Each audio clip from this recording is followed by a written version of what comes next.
continuer avec la relation d'aide. On va aller plus en profondeur, je pense, cet après-midi. Mais qu'est-ce que c'est la relation d'aide? On a vu que c'est être en paix avec Dieu, que l'objectif c'est d'être en paix avec Dieu, être en paix avec nous-mêmes et être en paix avec les autres. Un jour, quelqu'un a demandé à un groupe de leaders se sont réunis et ils ont dit comment est-ce qu'on peut définir le christianisme? En un mot, qu'est-ce que c'est que le christianisme? Et alors ils ont dit une phrase et ils ont dit que le christianisme c'est la relation, c'est le mot relation. Et relation verticale et relation horizontale. Quel est le plus grand commandement?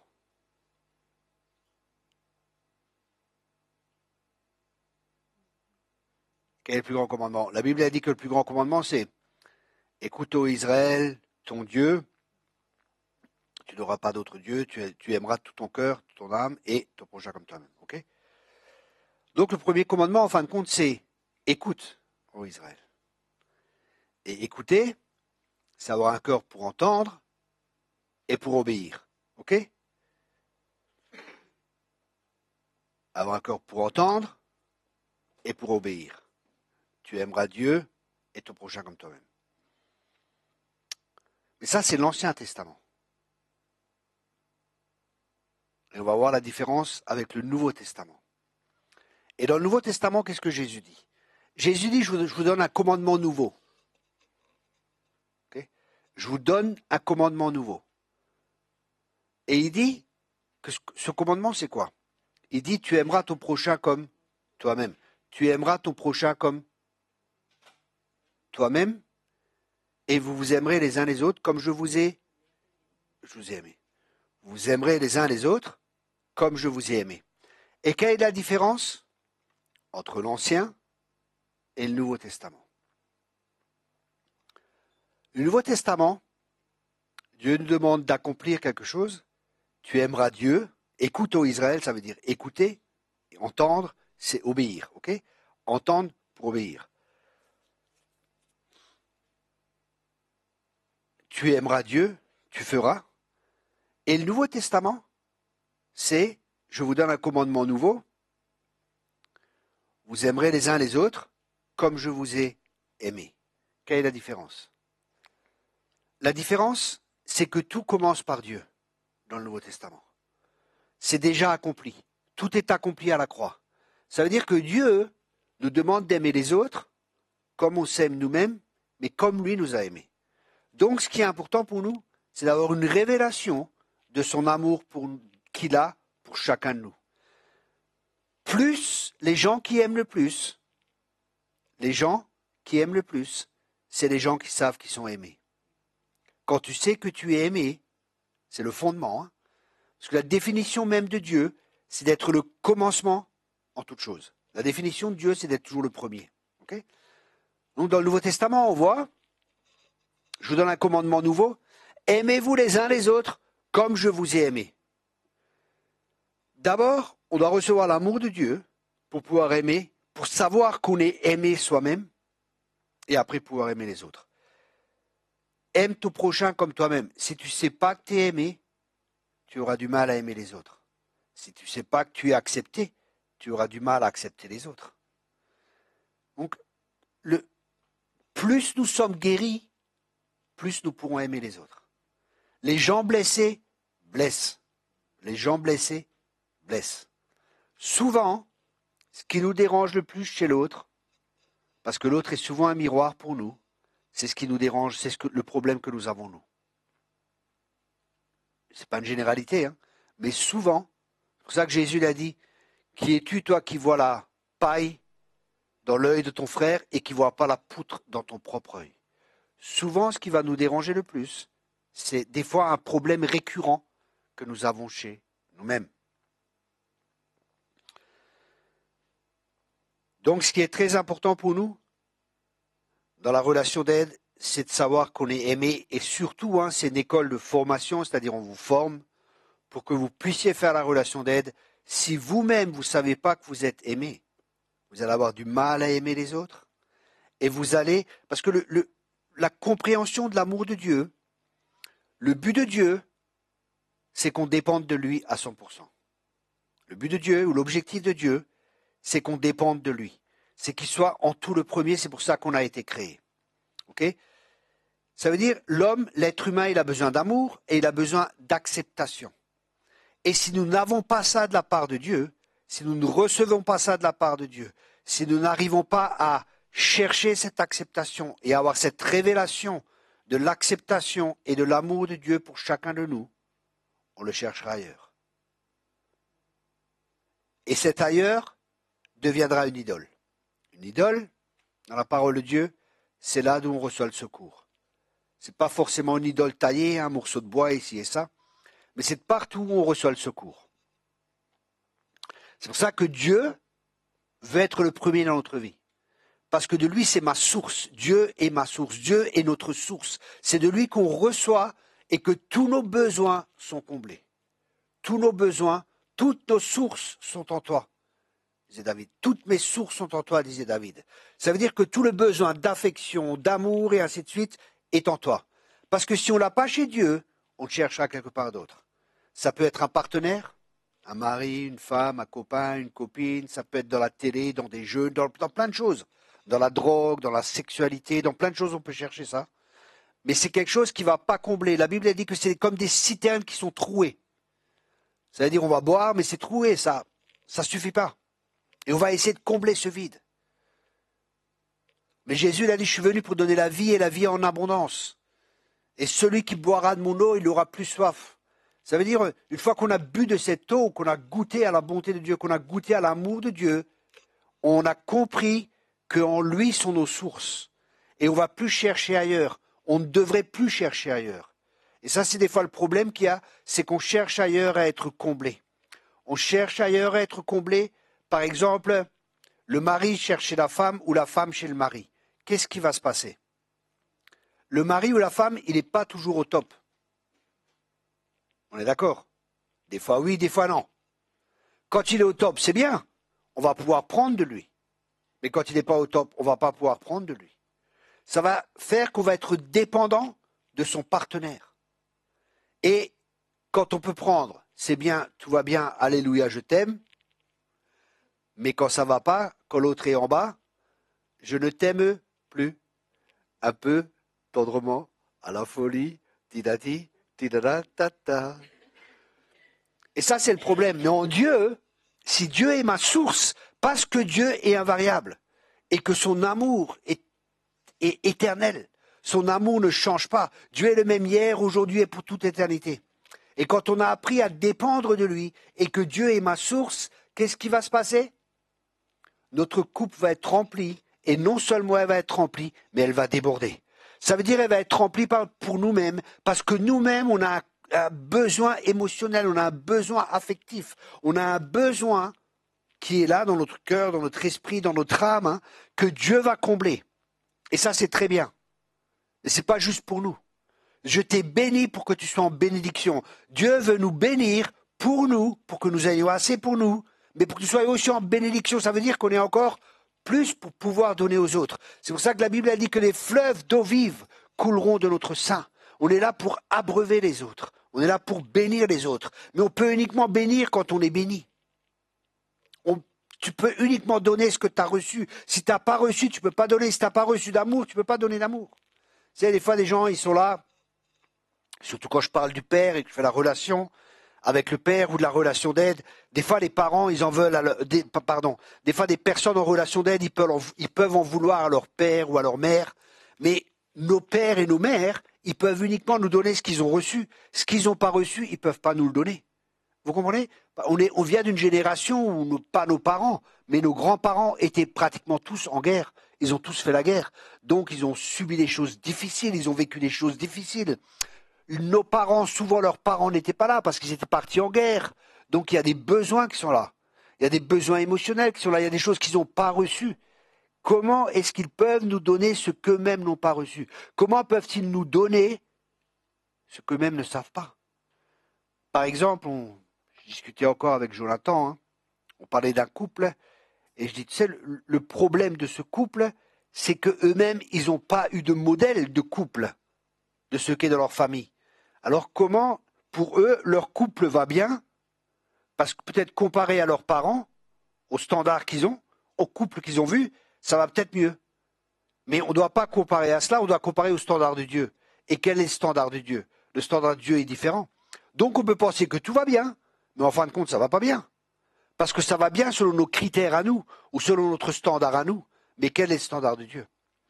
Et pour ça, il est important pour nous de comprendre que Dieu veut toujours le meilleur pour nous. Dieu est bon, Dieu est amour, il veut le meilleur pour chacun de nous. Et c'est pour ça que la relation d'aide est quelque chose de très important. On verra encore cet après-midi ou la prochaine fois ou la semaine prochaine. Hein. On ira plus en profondeur dans ce qu'est réellement la relation d'aide. Et c'est vraiment important que... moi, personnellement, je pense que dans chaque église, il y a des gens qui devraient être formés pour la relation d'aide. Je pense que c'est une nécessité. Dans chaque église, il devrait y avoir des gens qui sont formés pour la relation d'aide. Il y a des églises, je sais qu'avant le culte, ils proposent... Avant le culte, il y a des moments ou du prophétique, ou relation d'aide aussi, ou ça. Il y a plusieurs trucs qui sont là. Hein. Et les gens avant le culte, ils peuvent venir. Ah, ils peuvent aller voir des gens qui sont prophétiques, ils peuvent aller voir des gens dans la relation d'aide, et ainsi de suite, et ainsi de suite. Mais personnellement, je crois que on devrait tous être formés dans la relation d'aide, mais personnellement, je crois que si l'Église était comme Dieu voudrait qu'elle soit, la relation d'aide, ça se ferait pratiquement tout seul. C'est-à-dire l'Église, si elle est comme Dieu voudrait qu'elle soit, ça veut dire qu'il y a une grande intimité les uns avec les autres. Une grande intimité. Et que chacun ait le cœur ouvert vis-à-vis des autres, et que chacun puisse voir dans la vie de l'un de l'autre, et que chacun puisse parler dans la vie de l'un et de l'autre. Qu'il y ait une telle transparence, qu'il y ait une telle relation. Ils étaient un cœur, une âme. Okay? C'est ce que disent les Actes des Apôtres. Hein. Ils étaient transparents les uns les autres. Et ça, c'est quelque chose qui est assez délicat pour nous. Pourquoi? Parce qu'on n'est pas habitué à vivre ça. On n'est pas habitué déjà dans nos familles. Même dans nos familles, bien souvent, on ne vit pas ça. Hein. Combien d'enfants sont laissés à leur appareil, tac, pendant 1 heure, ils sont en train de jouer ici et ça, et il n'y a pas de relation familiale. Des fois, je vais au restaurant, je vois les parents, ils sont là, et les 2, 3 jeunes, ils sont là avec leur appareil, ils n'ont même pas de relation, ils ne parlent pas entre eux, il n'y a rien, quoi. Il n'y a aucune relation entre eux.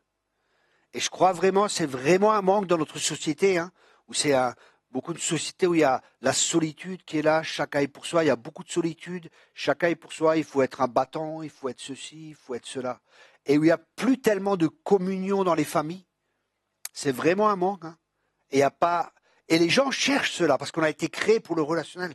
On a été créé, les gens veulent appartenir à quelque chose. Les gens recherchent cela. C'est pour ça qu'il y a tellement de sectes. Les gens, ils vont dans des sectes, ils vont dans plein de trucs, parce qu'ils veulent faire partie. Ou alors c'est le club des pigeons, ou c'est le club de chasse, ou je sais pas ce que c'est, quoi. Hein, il y a le club des pigeons aussi, où ils se font pigeonner, les gens. Ça s'appelle des sectes. Et il y a des gourous qui sont là. Et les gens, ils vont dans des trucs comme ça. Pourquoi? Parce qu'ils ont besoin d'un sentiment d'appartenance. Et ça, c'est un besoin qu'on a. On a un besoin relationnel avec Dieu, mais aussi les uns avec les autres. Et ce besoin de relationnel, là, il y a des guérisons, il y a des tensions, il y a des choses qui se font, il y a des conflits qui vont être là. Et là, on doit apprendre à gérer les conflits. On doit apprendre à gérer les différences. Et c'est comme ça qu'on va grandir les uns les autres. Et ça, c'est la vraie Église. La vraie Église que Dieu veut, c'est une pierre qui frotte une autre pierre. Mais bien souvent, les gens, ils veulent pas trop ça. Ils veulent pas de confrontation. Parce que des fois, on a des forteresses, des raisonnements. Des forteresses, des hauteurs qui sont là. Et on croit que c'est juste et on vit dans un monde et on vit depuis des années. Hein. Certaines personnes vivent depuis 30, 40 ans dans un fonctionnement qui pense être juste et quand quelqu'un vient dire « Waouh, c'est pas juste », waouh. Il y a un combat qui est là. Et là, il faut de l'humilité et de l'amour. De l'humilité et de l'amour. De l'amour les uns envers les autres. De l'humilité pour recevoir. De l'humilité pour dire quelque chose de la bonne manière, au bon moment. Et tout ça, c'est un travail. C'est là que Dieu veut de plus en plus amener son Église pour qu'on reconnaisse les disciples à l'amour qu'ils ont les uns pour les autres. Pas aux doctrines qu'ils connaissent, hein, Il y a plein de gens, ils sont dans les doctrines de ci, les doctrines de ça, ils connaissent plein de doctrines. Mais c'est à l'amour qu'on reconnaîtra que vous êtes mes disciples. Et nous sommes fondés dans l'amour. Nous sommes enracinés dans l'amour. Nous ne sommes pas enracinés dans les doctrines. Nous sommes enracinés dans l'amour parce que Dieu est amour. Il y a des gens, ils ont plein de doctrines, mais ils n'ont pas d'amour. Ça sert à quoi? Alors que la Bible, elle dit que le but de la doctrine, c'est l'amour. Le but des doctrines, ça, c'est l'amour. C'est de grandir dans l'amour, c'est d'être enraciné, c'est d'être fondé dans l'amour. Alors les gens, ils savent plein de choses et ils vont se battre les uns les autres. Ça, c'est la bonne doctrine. Non, ça, c'est la bonne doctrine. Et ils vont se battre à coups de doctrine. Non, la seule Bible qui est bonne, c'est la Louis II. Oh là, non, c'est la Louis Ier. Ah, sérieux? Il y a des mouvements comme ça. La seule Bible qui est vraie, c'est telle et telle Bible de ci et de ça. Je me rappelle un jour comme ça, je suis arrivé dans une église. Attendez, c'était pas une église. Non, ça s'est passé comme voilà, ça s'est passé comme ça. Je me rappelle très bien. J'étais commercial et j'arrive quelque part, truc d'assurance, je crois, pour vendre des produits de publicité. Je vendais de la pub. C'était en Autriche. J'avais mon domaine, c'était la Suisse, l'Autriche, l'Allemagne et la France. Tranquille, les stations de ski. Alors c'était tranquille, Gstad et tout ça. Je connais tous les stations de ski, c'était un super boulot.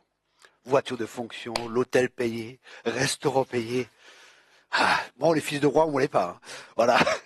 Donc tout allait bien. Et j'arrive là, je commence à parler dans une assurance et tout, et j'évangélisais pas mal. Je commence à parler du Seigneur et tout. Mais le gars, c'est un chrétien. Ah, je commence à parler, je commence à prophétiser sur lui. Le gars, il pleure ici et ça. Il me dit, ah, faut que je vous présente à mon pasteur et tout. Il me présente à son pasteur. Dieu me donne une parole pour le pasteur. Paf, je lui donne la parole. Mais c'était l'église qui n'était pas charismatique. Le gars était fraîchement converti. Touché par Dieu ici et ça. Mais le pasteur derrière, il a mis les verrous, quoi. Non, ça c'est pas de Dieu, ci et ça.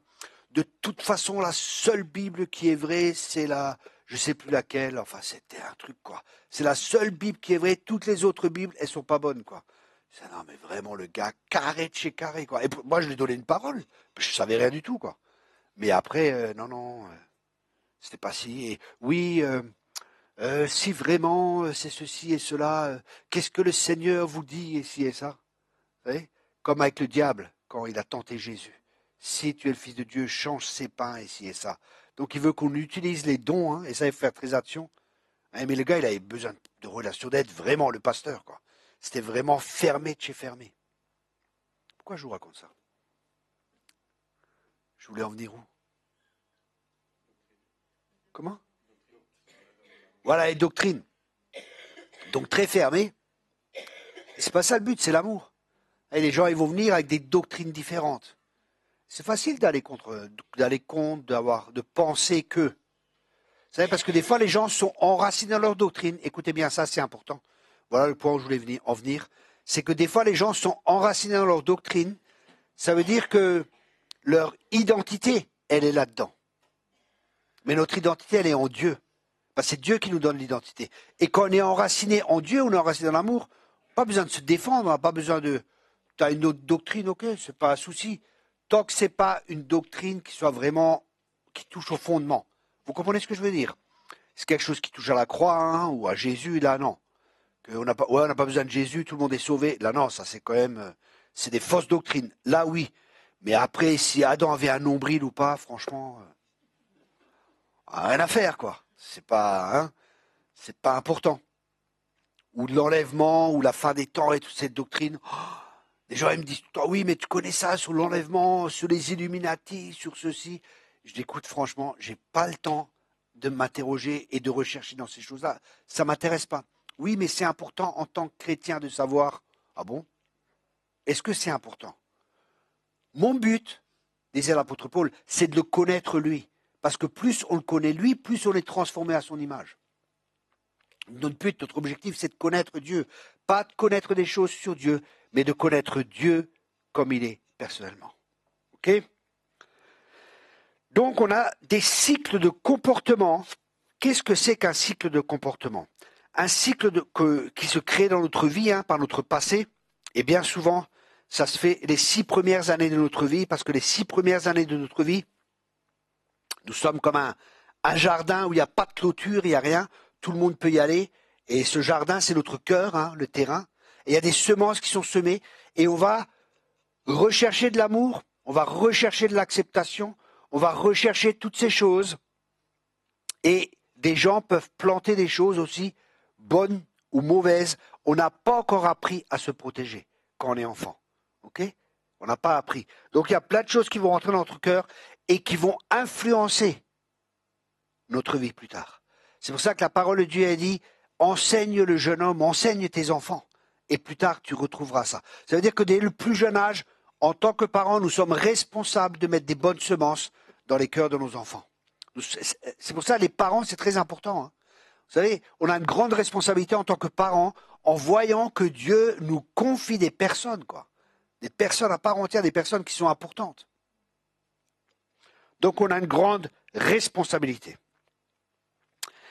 Qu'est-ce que c'est qu'un cycle de comportement? Un cycle de comportement est un schéma de comportement répétitif. Je répète cela. Un cycle de comportement est un schéma de comportement répétitif. Par exemple, et ça c'est bien souvent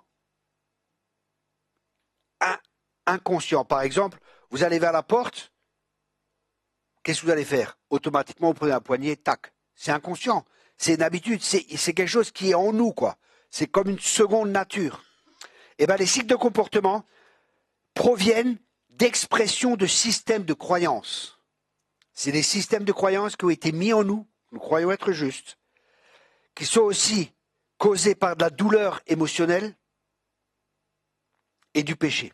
Ils sont très courants, mais la plupart des gens ont peu ou pas conscience de leur existence. La plupart des gens ont peu ou pas conscience de leur existence. Je me rappelle quand je me vois en arrière il y a quelques années, comme je me comportais, j'étais pas conscient que j'avais ce genre de comportement et que c'était un comportement qui n'était pas juste. Pour moi, c'était juste. J'ai toujours vécu comme ça. Ça fait longtemps que je vis avec moi-même. Hein. Ça fait quelques années. Et quand on est toujours avec soi, on a des cycles de comportement, on a une manière de faire, et on ne se rend même pas compte qu'on fonctionne ainsi. Parce qu'il y a des systèmes de croyances, des systèmes de comportement qui sont là, qui créent des forteresses, des raisonnements, et même des hauteurs qui peuvent s'opposer plus tard contre la connaissance de Dieu. Et c'est pour ça, je crois vraiment que le jeûne et tout ça, c'est pas mauvais. Hein, de jeûner, d'être dans la présence de Dieu, mais pas jeûner pour jeûner. Hein. Parce qu'il y a des gens, ils jeûnent, mais ils prient pas, ils sont pas dans la présence de Dieu, ils lisent pas la parole de Dieu. Mais je crois que prendre des temps de jeûne, c'est comme un débroussaillage, vous savez, un nettoyage, quoi. On prend des temps de jeûne, on cherche Dieu, on prend vraiment un temps à part pour Dieu, on est juste dans la présence de Dieu, juste lui et nous, et il y a un check-up qui vient, il y a des phares qui viennent de Dieu, commence à fouiller nos profondeurs, et on commence à voir des comportements qu'on a, on commence à voir des choses qui sont là, qu'on n'était même pas conscient. La plupart des cycles de comportement se mettent en place sans pensée ou décision consciente. Des fois, vous voyez, on a des cycles de comportement. Hein. Par exemple, il y a des gens, ils se mettent en colère. Paf, dès qu'il y a quelque chose, c'est leur comportement qui est ainsi. C'est un cycle de comportement. Et nous allons voir plus tard, et vous allez voir aussi avec les questions que vous avez, de poser la question à la personne, mais qu'est-ce que tu essayes d'atteindre, par exemple en te mettant en colère? Allez, dans la relation d'aide, hein, plus tard. Ou qu'est-ce que tu essayes d'éviter? Qu'est-ce que tu essaies d'atteindre? Quel est le but que tu essaies d'atteindre? Ou qu'est-ce que tu essayes d'éviter? Parce que des fois, on peut éviter des choses. Par exemple, on peut éviter, en se mettant en colère, que des gens viennent trop près. Quand on se met en colère, on contrôle en fin de compte. La colère est une forme de contrôle. On essaie de contrôler les autres. Ou on a vu ça aussi des fois chez nos parents. Et on répète ce qu'on a vu chez nos parents. Et ça aussi, c'est quelque chose qu'on va apprendre plus tard. On a vu les comportements de défense. On avait vu ça parmi les cycles de comportement. Avec le fantasme et le déni. Le rationalisme, tout ça, on avait vu ça. Le sarcasme, l'orgueil, le perfectionnisme, on a vu tout ça. Okay.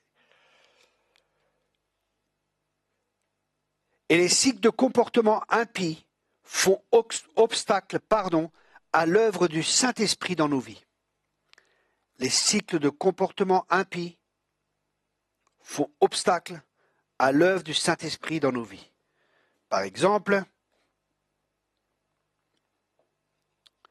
je connais une personne, son cycle de comportement est basé sur la peur. Est basé sur la peur. Son fondement, c'est la peur. Ça veut dire que tout ce qu'elle va faire a pour fondement la peur. Alors il y a des choses qu'elle va faire, mais il y a des choses qu'elle ne va pas faire à cause de la peur. Par exemple, la peur de l'échec. Si tu as peur de l'échec, il y a des choses que tu ne vas pas faire, parce que tu as peur d'avoir un échec. Et comme tu as peur d'un échec, et qu'un de nos besoins fondamentaux, c'est l'acceptation, comme on a peur de l'échec, on va se dire, si on a un échec, les gens ne vont pas nous accepter. Donc je préfère ne rien faire. Vous comprenez ce que j'essaie de partager? Vous comprenez ma manière de penser? Si j'ai un échec, je ne vais pas être accepté. Donc je ne fais rien, donc je vais être accepté. Ou alors, il y a des personnes, qu'est-ce qu'elles font? Elles disent toujours oui et amen à tout. Oui et amen à tout le monde. Parce que si elles disent pas oui et amen à tout le monde, elles vont se dire mais les gens ils vont pas m'accepter. Donc pour être accepté, pour être aimé, qui sont des besoins fondamentaux, je vais toujours dire oui et amen à tout le monde. Comme ça, je serai aimé et je serai accepté. Et ça peut être déjà dans la famille. Très très tôt, ça peut s'implanter dans la famille. Parce que les enfants, ils veulent être acceptés par leurs parents. Ils veulent toujours tout faire. C'est inné en eux pour être acceptés par leurs parents. Excepté à un certain âge où ils commencent à être rebelles, où ils commencent à prendre leur repère ici et ça. Mais dans le fond, les enfants veulent toujours être agréables à leurs parents. Okay? Donc il y a un comportement qui peut être là pour être accepté et pour être aimé. Et ma question est, quel est ton comportement pour être aimé et pour être accepté? Que fais-tu pour être aimé? Que fais-tu pour être accepté? Ou que ne fais-tu pas pour être aimé et pour être accepté? Par exemple, tu ne vas jamais confronter. Un jour, j'avais un pasteur comme ça, et je lui dis, tu sais, tu n'aimes pas les gens. Il me dit, quoi? J'aime pas les gens. Je dis, non, tu n'aimes pas les gens. Il me dit, mais pourquoi tu me dis ça? Je lui ai dit, tu sais, si tu aimais les gens, tu les confronterais. Il me dit, comment ça? Je dis, si tu aimes vraiment les gens, tu veux que Christ grandisse en eux. Ça veut dire que tu dois aussi confronter les choses dans leur vie. Ça veut dire qu'il y a des choses que tu dois leur dire dans leur vie qui ne sont pas justes et qui ont besoin d'être ajustées, qui ont besoin d'être changées, qui ont besoin d'être transformées pour que Christ puisse grandir en eux. Mais tu ne leur dis pas parce que tu ne les aimes pas. Il me dit, je ne te comprends pas. J'ai dit, c'est très simple. Tu t'aimes plus toi que tu aimes les gens. Tu ne les confrontes pas parce qu'en les confrontant, les gens vont te rejeter, ils vont peut-être pas t'accepter, et comme tu vas être aimé, comme tu vas être accepté, tu vas jamais rien leur dire, tu vas leur dire tout va bien, parce que si tu leur dis quelque chose, ils vont pas t'accepter, ils vont te rejeter, et comme tu as peur d'être rejeté, comme tu as peur de ne pas être accepté, tu vas aller dans le sens des gens, et tu peux pas, et la Bible, et l'apôtre Paul dit, je peux pas être serviteur de Dieu si je cherche encore à plaire aux gens, parce qu'on cherche à plaire à Dieu. Parce que tu ne peux pas faire de compromis. Rappelez-vous Saul. Pourquoi est-ce que Saul a été rejeté par Dieu?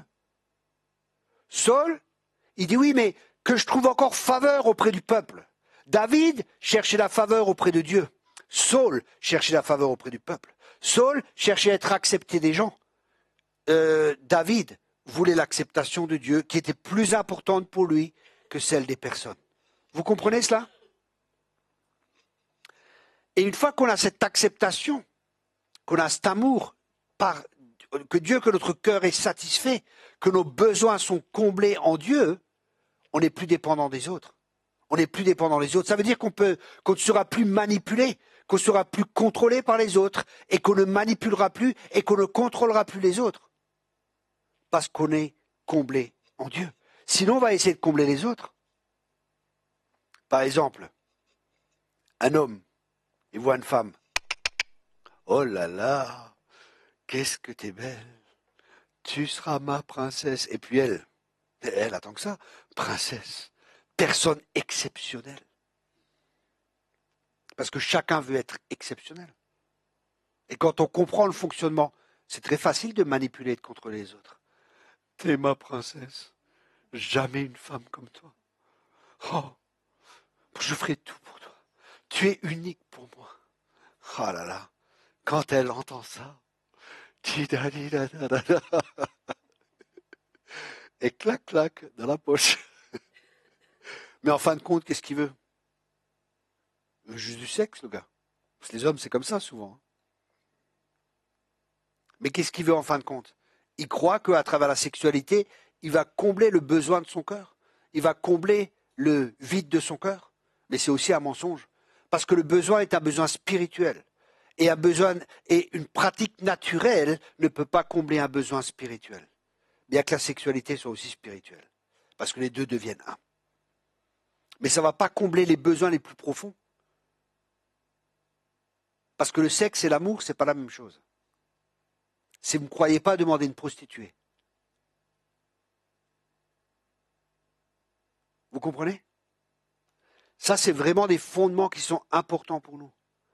C'est des fondements qui sont très importants quand vous allez avoir de la relation d'aide, quand vous allez avoir les gens en face de vous et que vous allez travailler avec les personnes.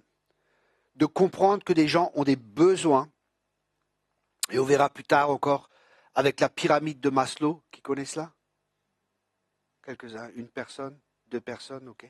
On va parler de tout ça, de tous les besoins, et ça va vraiment nous aider à comprendre que les gens ont des besoins et que les gens cherchent à combler ces besoins et qu'il y a des besoins qui sont créés par Dieu, hein, bien sûr, c'est des besoins qui sont là de Dieu. Tu as besoin de manger, tu as besoin de respirer, tu as besoin de toutes ces choses. Hein. Ça, c'est des besoins. Et il y a des besoins, dans cette pyramide, il y a des besoins fondamentaux et ça va en croissant. Mais il y a des besoins qui sont là en chacun de nous. Et un des besoins, c'est l'amour, c'est l'acceptation, c'est ce que Dieu a prévu de nous donner aussi à travers nos parents. C'est pour ça que la famille est tellement importante, le père et la mère, pas le père et la mère et la mère, pas les couples homosexuels. C'est pour ça que Dieu a créé Adam et Ève et pas Adam et Dève. Adam et Ève. Parce que Adam et Ève se reproduisent. Adam et Dève ne se reproduisent pas. Ok? C'est pour ça que c'est homme et femme. Et comme ça, quand il y a une reproduction, Dieu a prévu que l'amour inconditionnel que les enfants ont besoin vienne de leurs parents. Mais les parents peuvent uniquement le donner quand ils l'ont reçu de Dieu. Hein. Et bien sûr, les parents aussi donnent de l'amour inconditionnel. Mais avec Dieu, c'est encore plus fort, c'est beaucoup plus développé. Même si on veut faire le bien en tant que parents, hein, on voit nous-mêmes, on est tous blessés, on a tous des blessures, hein, et on fait tous des erreurs avec nos enfants.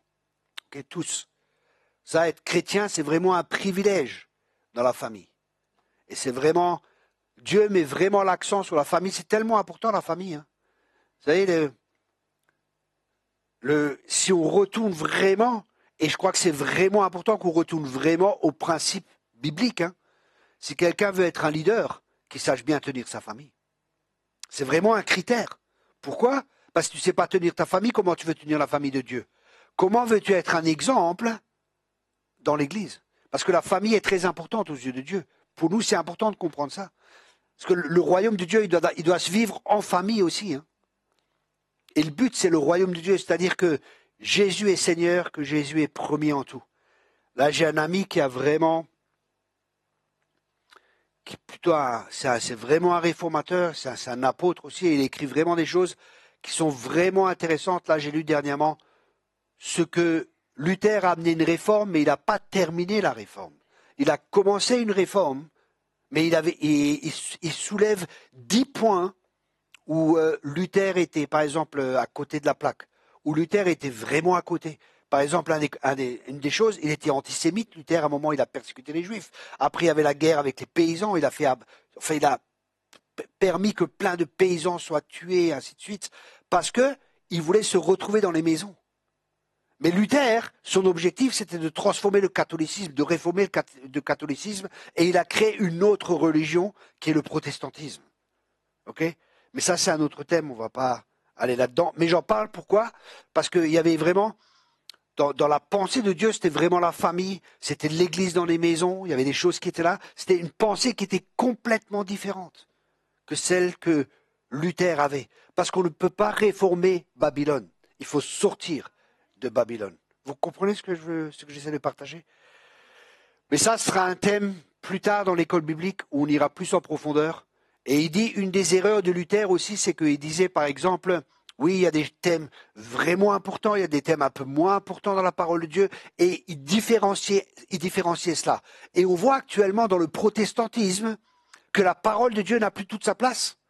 Dans le protestantisme, vous voyez, oui, bon, on peut marier les homosexuels, parce que la Bible, elle disait ça, oui, mais pour l'époque, et ceci et cela. Et à travers Luther, il y a un mauvais fondement qui a été posé. Je ne veux pas juger cet homme, hein. Il a fait beaucoup de très très bonnes choses. Hein.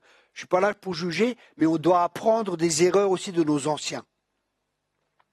Et mon ami, il a écrit tout ça sur la réforme et ce que Dieu va faire dans l'avenir. Et c'est vraiment intéressant. Et un des points, c'est vraiment la famille. Je crois que c'est vraiment important pour nous en tant que chrétiens, si nous voulons être des témoins, que nos familles soient exemplaires. Pas parfaites, parce qu'on n'est pas parfait, on est tous en chemin, hein, mais quand des gens viennent chez nous à la maison, qu'ils voient le royaume de Dieu manifesté, qu'ils voient ce que c'est réellement l'Église. Pas dans un bâtiment, hein, qui viennent une fois par semaine, ça. Ils voient quoi? Ils voient des chrétiens qui se rassemblent, alléluia, tout va bien, chacun porte son masque, et puis c'est bon, quoi. Non, réellement à la maison. Comment tu traites ta femme, comment tu traites tes enfants, comment tu es quand il y a des tensions, comment tu es quand il y a des difficultés, comme c'est réellement, quoi. Et là, on voit vraiment comment on se pardonne, comment on s'excuse les uns les autres. Et des fois, vous voyez les gens, ils viennent au culte, alléluia. Je me rappelle ma mère, purée, j'ai déjà raconté plusieurs fois. Hein. C'est pas une critique, hein. C'est une constatation, elle était très religieuse, elle a été élevée par des bonnes sœurs catholiques, elle était très religieuse. Elle aimait le Seigneur et elle faisait avec ce qu'elle savait. Hein. Elle n'avait pas d'enseignement, mais je me rappelle, elle se disputait avec mon père. Mais dès qu'elle rentrait dans une église catholique ou n'importe quoi, purée, tu croyais que c'était un ange. Le sourire comme ça, elle changeait, quoi. C'est de la religiosité. Elle savait pas, quoi. Elle n'avait pas appris, elle avait vécu, elle a eu des expériences avec Dieu, mais elle n'a pas vécu les choses en profondeur. Donc elle vivait sa vie selon sa connaissance et selon son savoir. Parce que ce qui va vraiment nous aider, et c'est pour ça que la relation d'aide est tellement importante, c'est de connaître la profondeur de l'amour de Dieu pour soi. Parce que quand on sait que Dieu nous aime comme on est, on n'a pas peur de se montrer comme on est. Parce qu'on sait qu'on est accepté, on sait qu'on est aimé de Dieu, et on s'en fiche royalement de ce que les autres pensent ou ne pensent pas. Parce qu'on sait qu'on est aimé, on est enraciné en Dieu. Donc on n'est plus dépendant de vouloir plaire aux gens à tout prix. Si on plaît, c'est bien. Si on ne plaît pas, ok. Et c'est pour ça que la Bible elle dit que celui qui veut me suivre doit perdre sa vie. Et perdre sa vie, c'est ce que nous allons voir aujourd'hui ou la fois prochaine. On va voir jusqu'où on va aller. Perdre sa vie, c'est-à-dire perdre son fonctionnement qu'on avait avant pour combler les besoins fondamentaux et apprendre à avoir ses besoins comblés en lui. Je vous partagerai un peu mon propre style de vie, comment que mes besoins étaient comblés, mes besoins fondamentaux, hein, l'amour, l'acceptation et tout ça. Comment je comblais cela. Et en devenant chrétien, j'ai dû changer mon style de vie. Mon style de vie aussi, c'était... Mon besoin était comblé avec les femmes aussi. Hein. La sexualité, ça comblait un besoin. Et quand j'ai dû laisser ma vie, j'ai dû laisser ce style de vie qui est contraire à la parole de Dieu et qui, en fin de compte, ne comblait pas réellement mon cœur, qui était juste... comment je peux dire? Il y a les vrais tableaux, hein. Les Renoir, c'est Renoir, hein. Il y a les vrais, mais il y a aussi les faux. Okay, et souvent, le diable il vient avec des faux, et on se contente du faux au lieu de vivre avec le vrai. Mais tant qu'on ne connaît pas le vrai, on va s'accrocher à ça. Pour ça, par exemple, dans l'évangélisation, un conseil pour l'évangélisation, quand vous évangélisez, quand il y a un chien qui a un os, et ça c'est l'erreur que des fois font les gens, les chrétiens qui ne sont pas matures, qui veulent évangéliser, gagner les âmes au Seigneur. Ah, il y a un chien, il a un os, tu vas, tu prends l'os, donne-moi cet os. Il ne va pas lâcher. Mais si tu viens avec un morceau de viande, il va lâcher son os, il va prendre la viande. Et c'est ce qu'on doit faire. On doit présenter Jésus, sa bonté, son amour, Les gens, ils vont lâcher ce qu'ils ont pour prendre ça. Parce qu'il y a quelque chose de meilleur, ils vont être conscients qu'il y a quelque chose de meilleur. Ok? Là, maintenant, on est dans l'école d'évangélisation. On fera l'évangélisation plus tard. Mais vous voyez, c'est des principes très simples. Et c'est vraiment important pour nous de comprendre ça. En Dieu, on a tout. En Dieu, on a pleinement. Mais uniquement si nous-mêmes, nous expérimentons ces choses, nous pouvons communiquer ces choses. C'est pour ça que c'est important qu'on rencontre Dieu, qu'on découvre l'amour de Dieu. Et des fois, il y a des blocages qui sont là. Et justement, un des buts de la relation d'aide, c'est de découvrir les blocages, parce qu'il y a des blocages qui peuvent être là, des gens qui ont fermé leur cœur parce qu'ils ont peur d'être blessés. Par exemple, j'ai une amie, et elle était à un camp, elle raconte son témoignage, et elle disait dans son témoignage, quand elle était une jeune fille, 5 ou 6 ans, je ne sais plus, elle était très jeune, son grand-père, il abusait des enfants, et son grand-père abusait toujours de sa sœur. Et elle était là, et elle a prié, oh Dieu, qu'elle laisse ma sœur tranquille et qu'elle abuse de moi. Et elle a dit, au moment où il est venu, tout ça, elle a dit, voilà, je suis comme morte, je ne veux plus rien ressentir, ni plus rien. Vous vous rendez compte? Et il a abusé d'elle plusieurs fois par après, et ainsi de suite. Mais toute sa vie, il y a tout un travail qui a dû être fait parce qu'elle avait fait des vœux avec son cœur. Je ne veux plus rien ressentir, je suis comme morte. Donc les émotions, elle ne ressentait plus rien. Il n'y avait plus rien qui était là, elle était comme morte. Et un travail a dû être fait pour que ces émotions puissent à nouveau être libérées. Et ainsi de suite, et ainsi de suite, et ainsi de suite. Et tout ça, c'est des signes qu'il y a des profonds malaises en nous.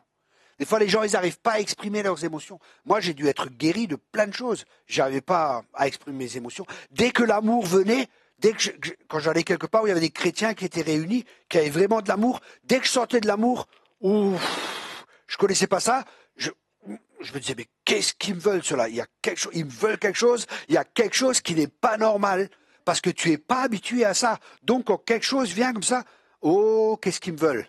Il y a quelque chose de louche. Celui-là, ça doit être un homo ou je sais pas quoi.